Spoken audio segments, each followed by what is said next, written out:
Last year at the CaterSource conference, I saw these crackers with the CaterSource magazine photos printed directly on them in color. So very cool. I took one and placed one in my bag. And after the conference, I called CaterSource and asked them, how was it done? They told me that Dominic Giramonte, a caterer from Canada, came up with this clever idea. After a bit of investigating, I found that it was printed on rice paper and using edible ink that was purchased online. Rice paper, this is actually made in Holland, and it is distributed in the US. It comes in a sealed envelope because rice paper holds moisture, so after you're using it, you gotta put it back. We cryovac this. You wanna find a design that you wanna use to put on your cracker, and it could be anything, birthday parties, there's the CaterSource magazine logo, corporate logos, mitzvahs, it works great with mitzvahs. So you print it out in color, but to print it, you need edible ink, also purchased online and comes in all different colors. I do suggest purchasing a new printer so your edible ink is not contaminated by the ink that was already in that printer.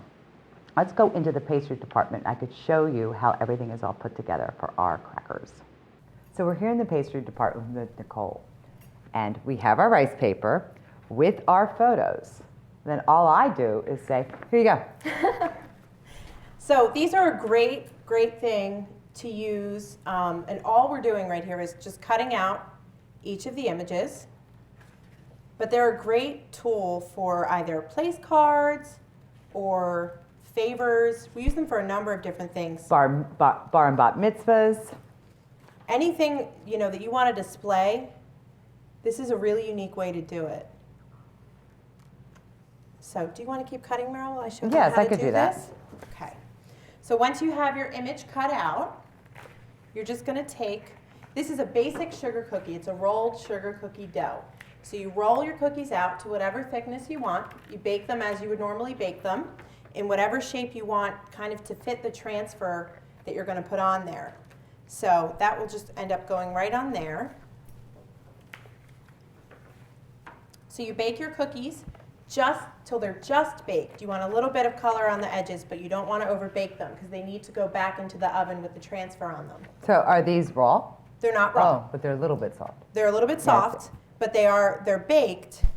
Because we're going to put them back in for just probably another minute or two after the transfer is on, and then they'll be perfectly baked.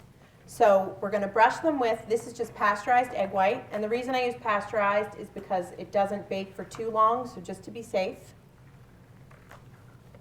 So you're just going to brush it right onto your cookie, just a little bit across the top. And then carefully with your transfer, because the ink will run once it gets wet, place that right on there. And then you just want to seal your edges down. If you don't seal your edges, they will curl up in the oven.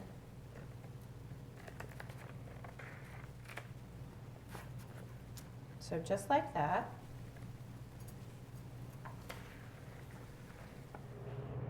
Okay, so we have the oven set at 350 degrees. And we're just going to put it in there for a minute or two to let the egg white dry out. Once that's done, they're all ready to go. Okay, it's been just about 2 minutes. We're going to check out our cookies. Perfect. If you can see, the egg white has all dried out. The edges are brown just a little bit. And as soon as they're cool, they'll be set and ready to eat. They are so good. I have the CaterSource one. Want to try it? Mm-hmm. Perfect.